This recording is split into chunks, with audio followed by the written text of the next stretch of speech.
Le Ridivihara, ou temple d'argent, doit son nom à la découverte d'un fil d'argent au IIe siècle avant Jésus-Christ. Il y a des fresques superbes. Le temple se trouve près de Ridikama.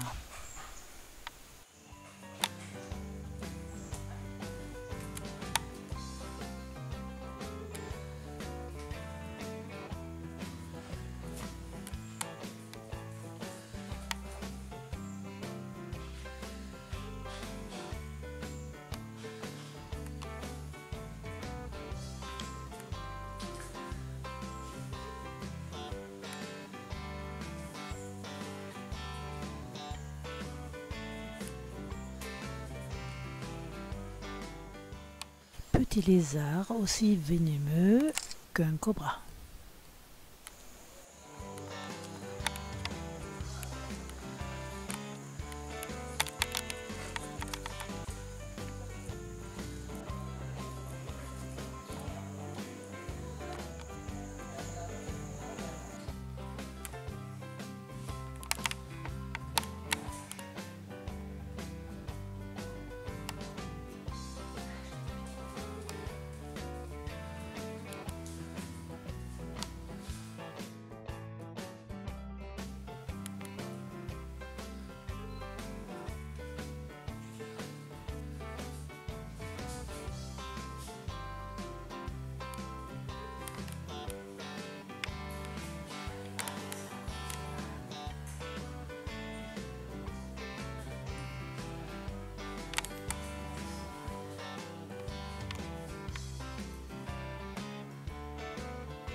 Après la visite, j'ai cherché des toilettes. Le grand moine nous a invités chez lui, nous offrant une bouteille d'eau fraîche pour nous rafraîchir. Enchantés, nous lui avons fait remarquer comme nous apprécions son accueil, comparativement à Anuradhapura, où nous nous sommes sauvés de la mafia et des prix exorbitants obligatoires.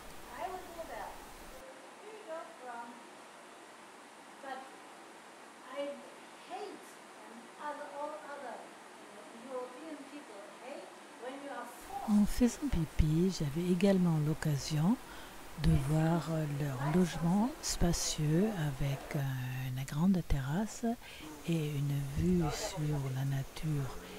Ils voulaient même nous loger gratuitement pour nous montrer comment un bouddhiste doit se comporter et nous faire oublier cette mésaventure de Anuradhapura.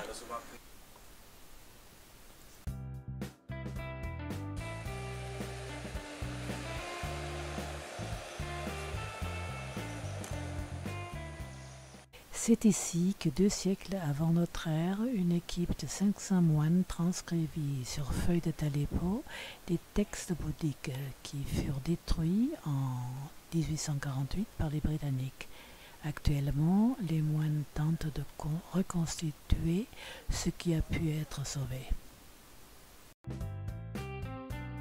Après une volée de marches, les grottes visitables sont en enfilade. Il y a la grotte avec un ensemble de peintures sur la vie de Bouddha.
Puis les grands Bouddhas couchés de 10 mètres avec des motifs floraux sur plafond rocheux. Le grand Bouddha est entouré de nombreux autres plus petits, debout et paumes levées avec les fresques consacrées à sa vie.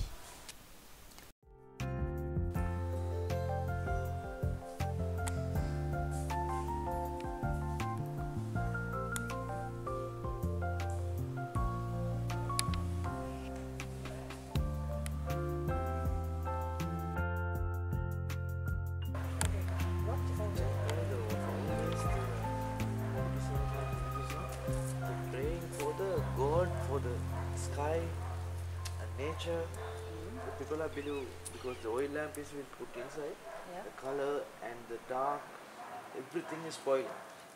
And they will come out, they will ask. La grotte à côté en peinture le catalogue des punitions pour les fautes suivantes: adultère, prostitution, profanation des temples, alcoolisme, etc. Les diables ont la peau noire.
à Matal un petit problème avec notre logement.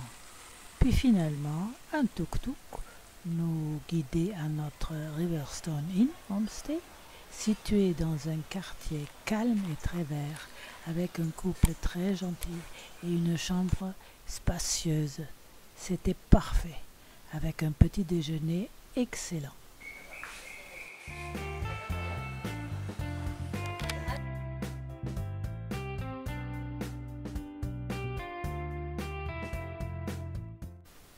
Sri Muamam Temple est un beau temple hindou hyper chargé en sculpture récemment restauré dans des couleurs très vives tout autour des dizaines de scènes religieuses sculptées qui mêlent dans une véritable saga un foisonnement de divinité et d'humain.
C'est devant là.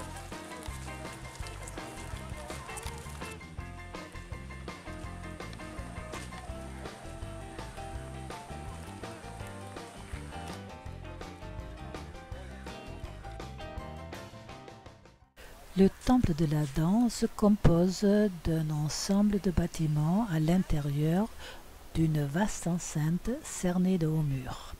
On passe sous un porche de pierre encadré par 2 gardes en bas-relief. Ce passage est couvert de fresques assez récentes. Au bout, on atteint le sanctuaire proprement dit.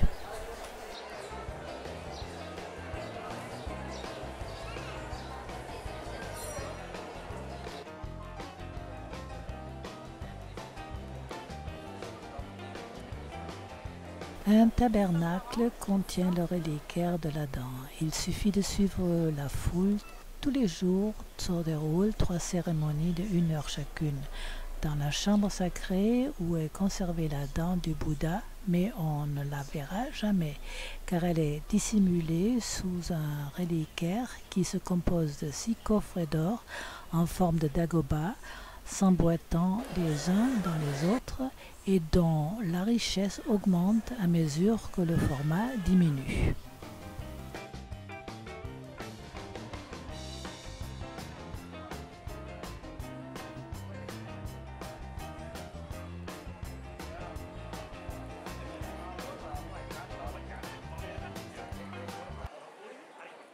Dans cette galerie de peintures de l'histoire de la relique sacrée de la dent, ces 2 bambins par terre n'étonnent personne.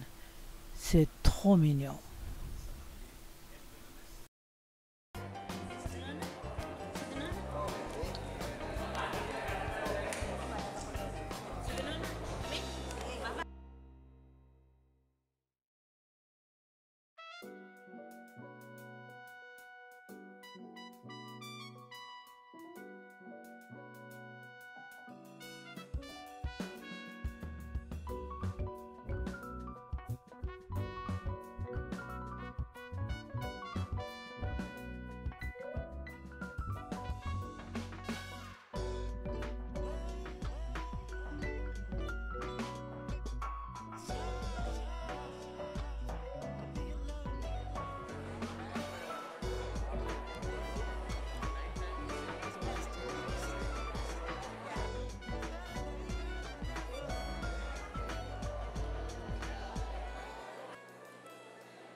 Les 64 piliers de bois superbement travaillés de la salle d'audience, inachevée et ouverte aux 4 vents, sont caractéristiques du style dit de Kandy. Certaines sont peu décorées, d'autres richement ciselées de motifs floraux sur la partie supérieure. Dans cette salle de dernier roi de Kandy donnaient ses audiences de nuit. C'est dans ce décor que les chefs kandiens signèrent en 1815 leur reddition et la cession de leur royaume à la couronne anglaise.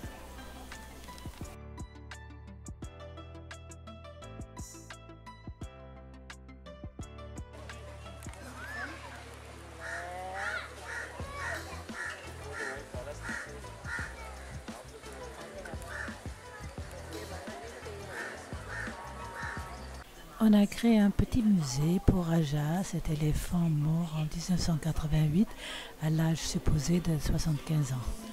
On le voit empaillé debout derrière une vitrine. Il eut le suprême privilège de porter la danse sacrée lors de la procession de la Peraera pendant près de 40 ans.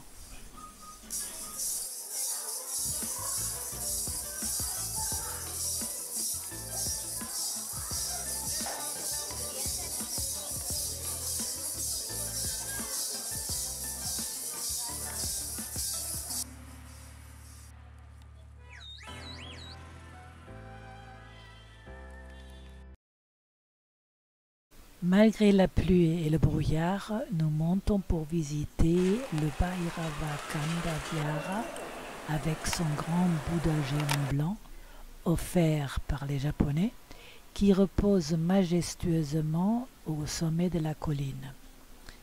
La vue est très belle, même avec le mauvais temps.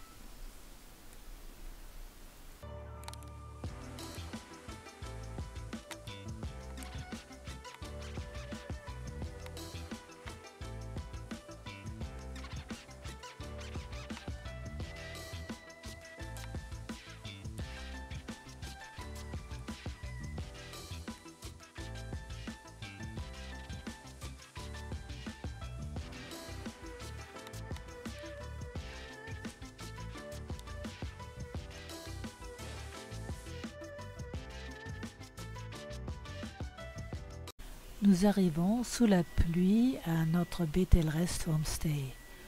Notre hôte est pasteur et grand amateur de cuisine. Il donne d'ailleurs des cours de cuisine.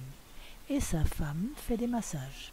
C'est une grande maison avec plusieurs chambres et déjà bien décorée avec un sapin pour Noël. Dommage que la pluie tombe trop fort pour profiter de la terrasse couverte et de la vue de Kandy actuellement dans le brouillard.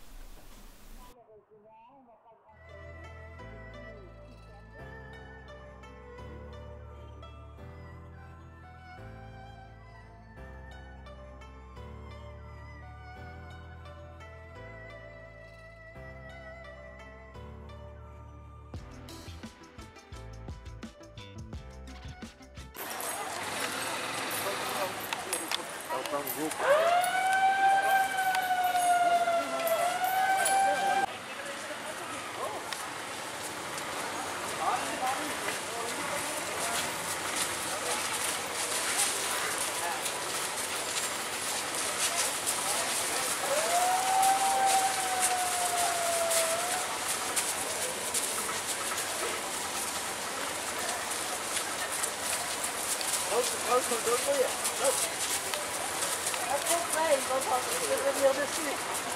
Regarde.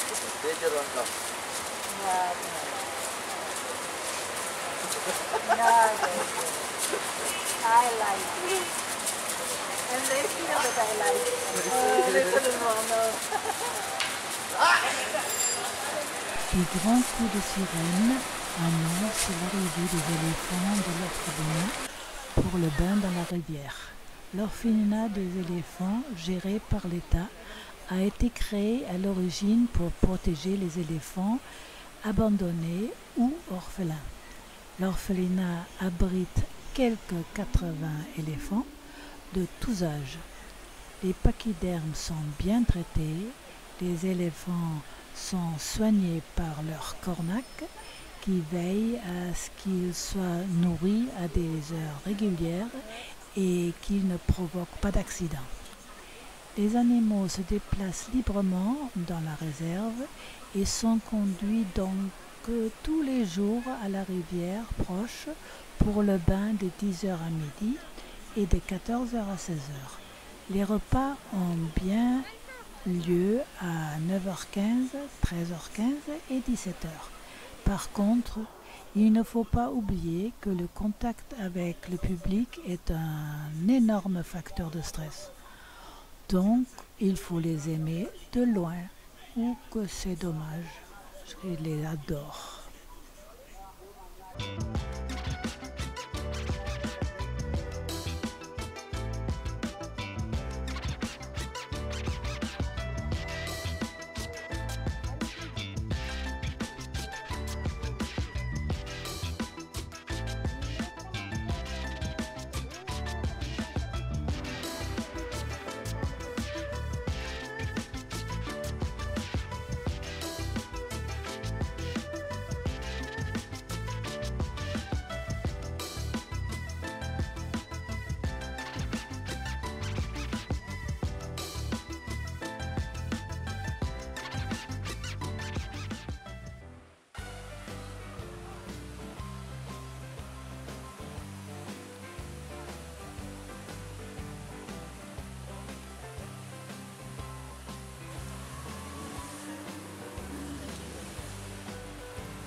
L'autre, ouais.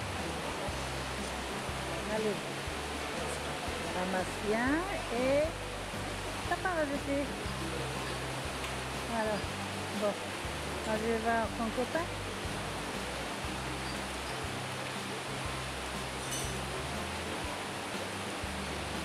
C'est bien mis sur le dos de la tête. Non, là, tu ne trouveras rien. On va regarder l'autre. Il se frotte plus le cul? Non. Il va venir ici.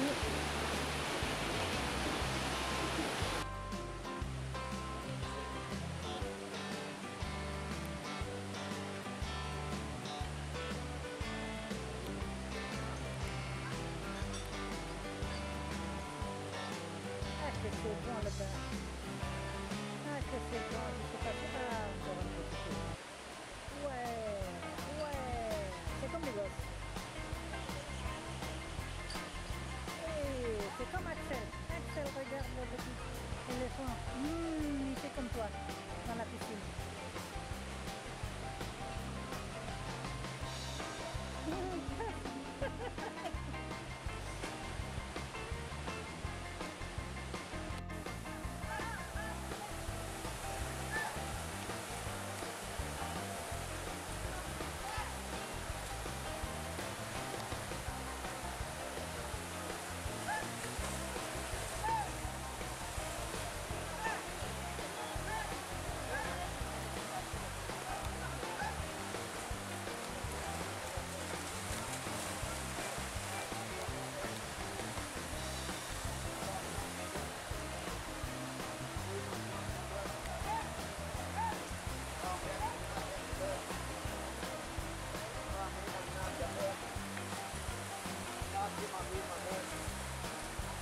Là, le cornec vient car la curiosité des éléphants les laisse oublier leur peur des humains.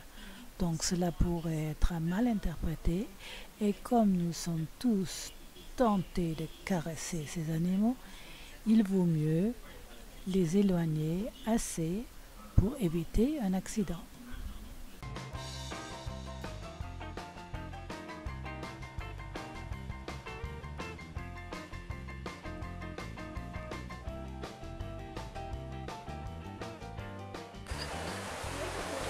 Se gratte.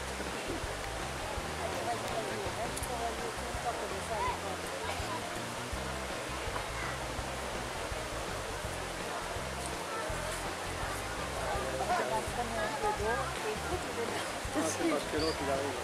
Regardez.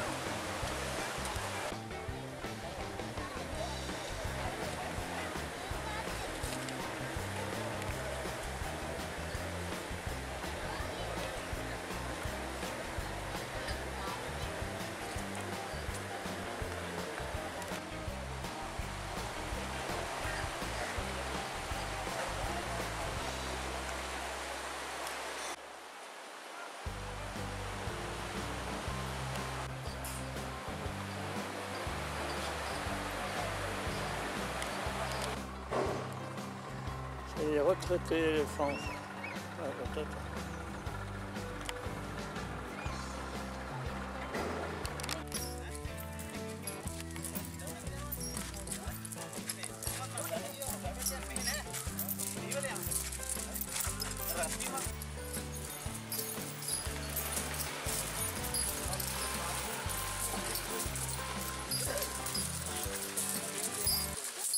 Les éléphants rentrent du bain guidés par leur cornac et pour plus de sécurité avec des chaînes qui empêchent qu'ils courent trop vite, surtout les plus grands.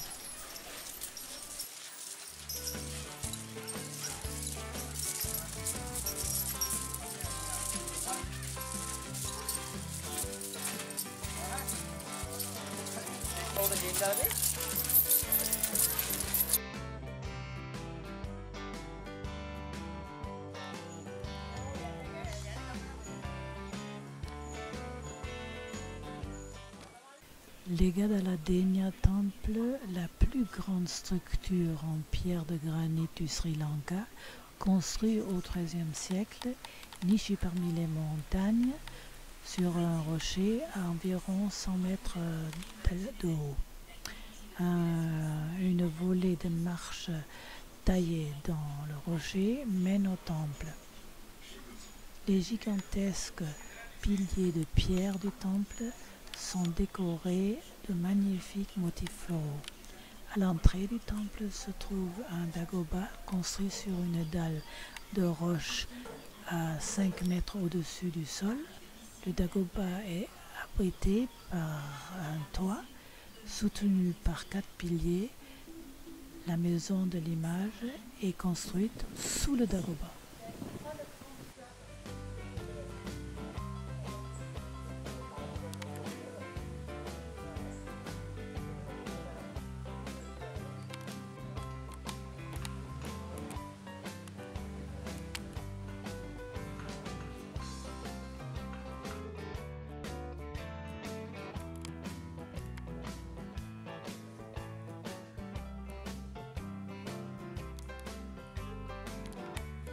Statue de Bouddha méditant, partiellement dorée, est placée au milieu de la maison.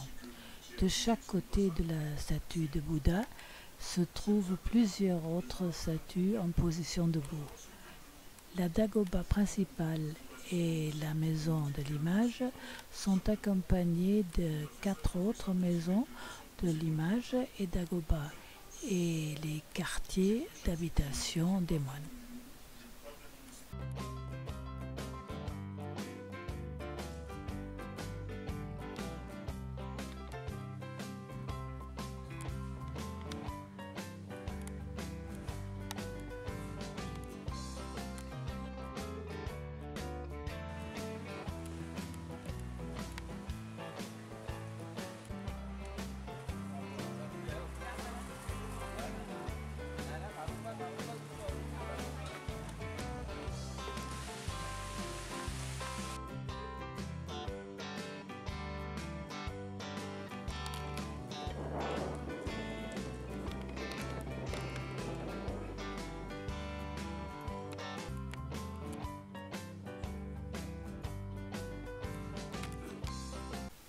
Le Lankatilaka temple est construit en briques et en granit sur une surface rocheuse inégale et selon un plan cruciforme.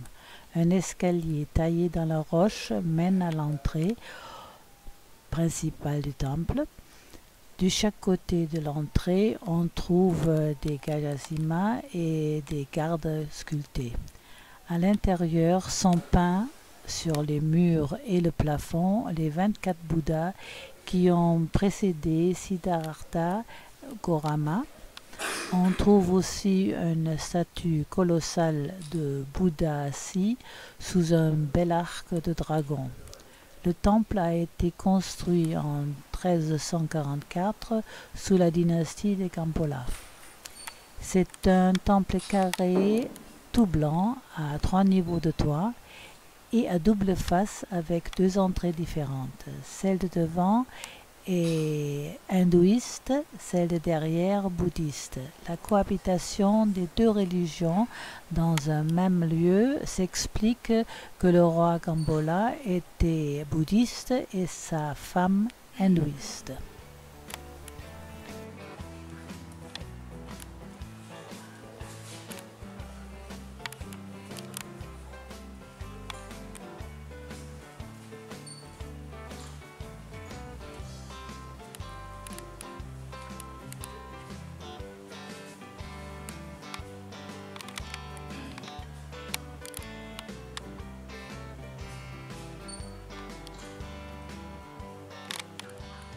L'Ambek temple, construit au XIVe et XVe siècle, était l'ancien hall d'audience des rois de Gampola.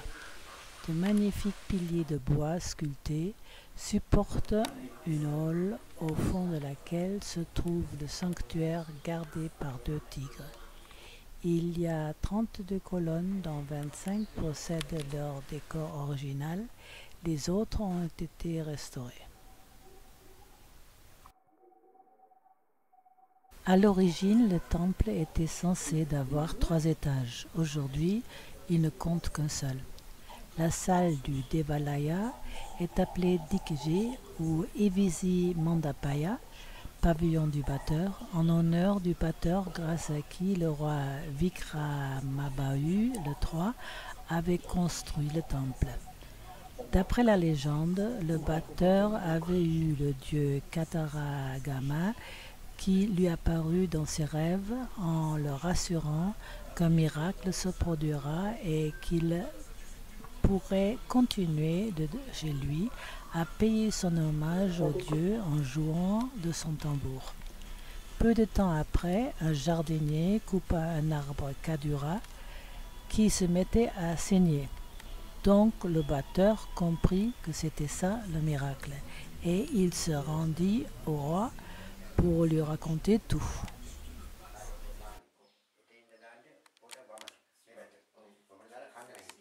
Un oiseau sacré dans la pénombre à voir entre 2 planches en bois, pas évident pour la photo ou le film. Mais bon, on fait ce qu'on peut.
Jadis réservé au souverain de Kandy, ce superbe jardin botanique est le plus grand du pays.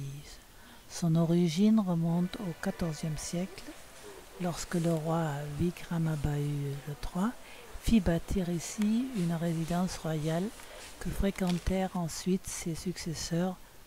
C'est Kirtisri qui fit aménager le parc en jardin d'agrément pour la noblesse sri-lankaise au XVIIIe siècle.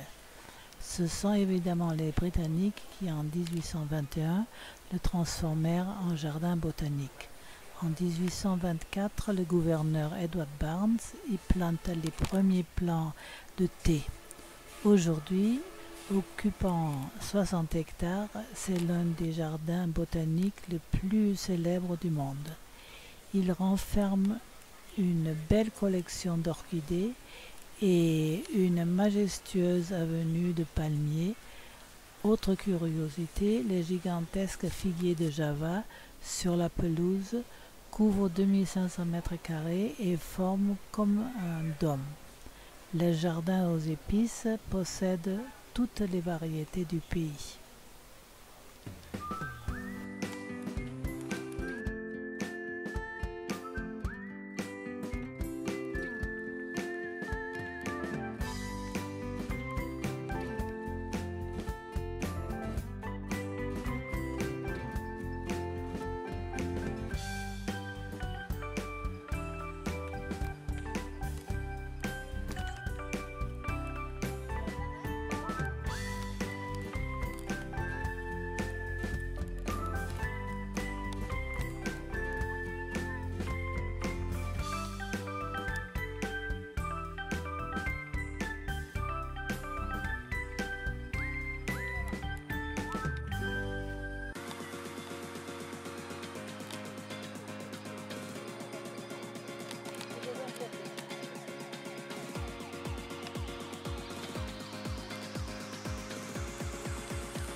Hey guys, get under the thing there. Get under there.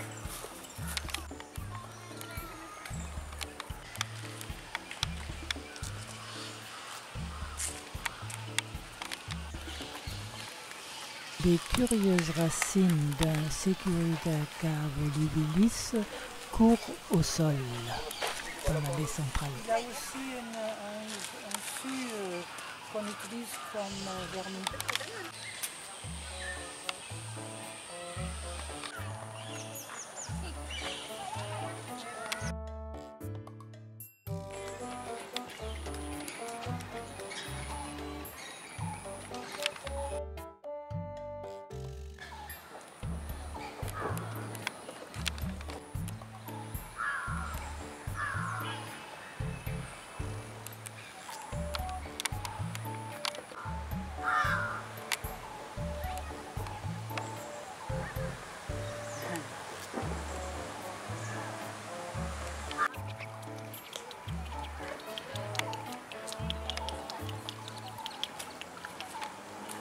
Le soir, au Tour à Kandy, nous allons voir un spectacle des danses traditionnelles sénégalaises. C'est un spectacle coloré et dynamique qui permet de se faire une idée de la variété du folklore sénégalais. Avec des costumes élaborés, des mouvements de danse giratoire et des cracheurs de feu, un spectacle de danse kandienne est une expérience mémorable. Ces spectacles comprennent des danses et des costumes de tout le pays, dont les fameuses danses du diable de la côte ouest.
Après le spectacle, vers 18h30, nous tournons un peu autour du lac avec ses illuminations et les chants par haut-parleurs.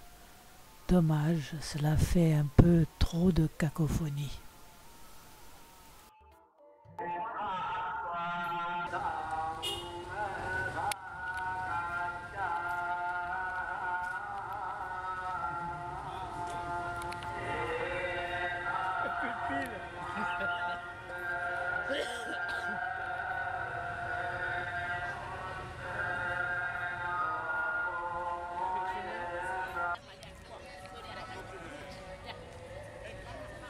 Aïe, aïe, aïe.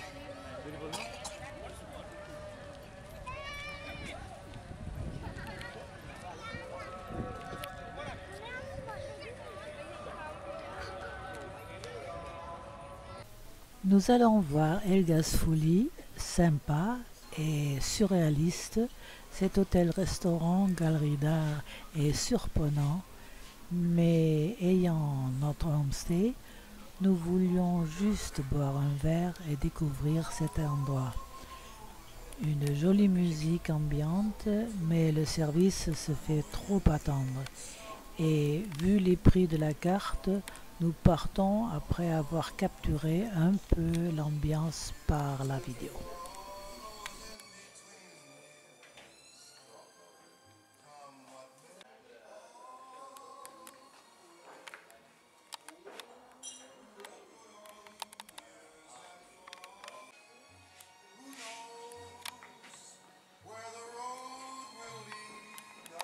Jeannette connaît un resto pas très loin, c'est un petit kiosque pour manger local avec ambiance plutôt étudiante. Et je suis en admiration devant la préparation musicale des plats devant nos yeux par la cuisine ouverte.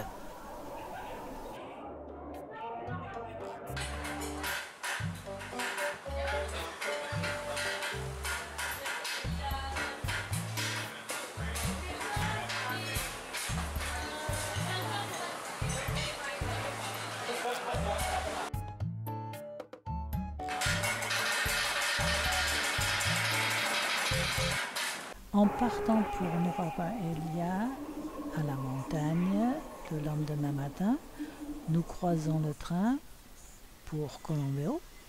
Puis Jeannette nous fait voir un arbre magnifique de 350 ans près de l'université car il venait ici dans sa jeunesse avec sa mère. L'arbre porte bien son nom, Millepare, car on dirait qu'il pousse partout. Et ces branches d'ailleurs sont soutenues pour ne pas se casser de leurs pas.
Il l'appelle ici, la fille a dit, c'est l'arbre du Millepare.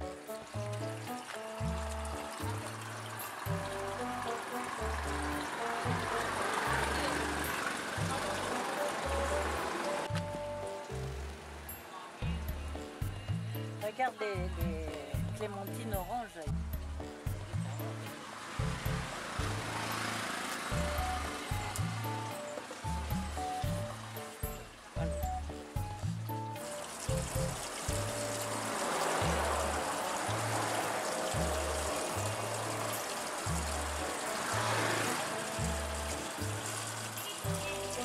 Bois.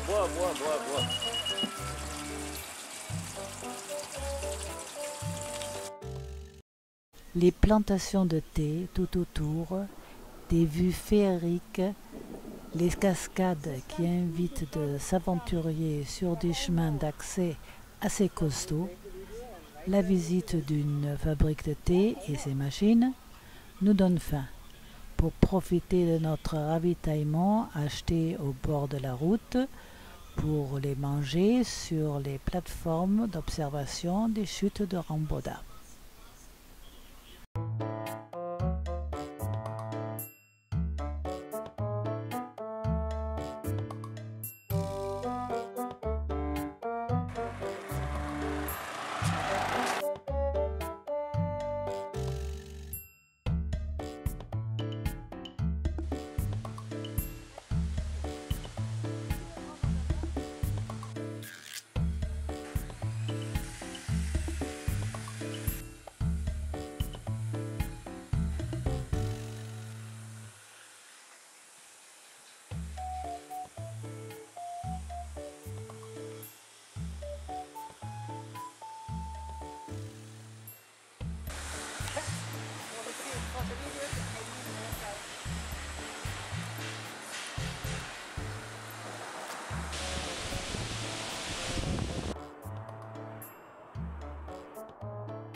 Les chemins sont longs et il faut grimper. Une bonne gymnastique, ça on peut le dire. It's like magical. Vas-y, filme d'abord.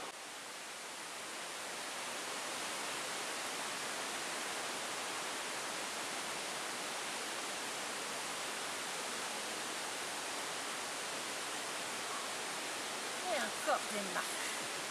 Puis nous croisons les premières cueilleuses de thé.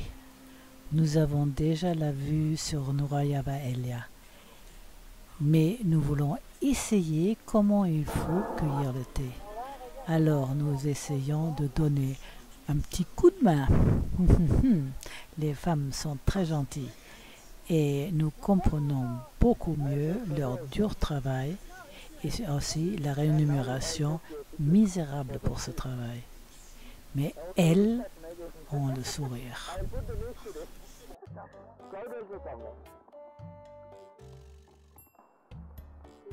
Alors, vous voulez un peu de thé? C'est pas difficile quand on le fait, mais bon, ensuite il va faire toute la journée, c'est un merdant.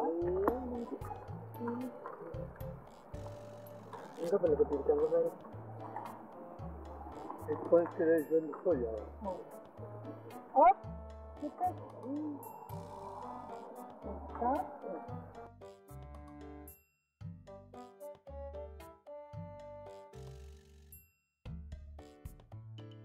À Nova Elia, nous allons découvrir un peu le marché, le bureau de poste, puis le Victoria Park, qui est l'un des parcs urbains les plus jolis et les mieux entretenus d'Asie du Sud. Il abrite de nombreux oiseaux de la région montagneuse, dont le gobe-mouche du Cachemire, la brève du Bengale et la mésange petit deuil. Mais le climat plutôt frais de cette région nous fait partir assez vite, car le brouillard et la fraîcheur qui sont bien pour le thé n'est pas ce que nous cherchons comme climat pour nos vacances.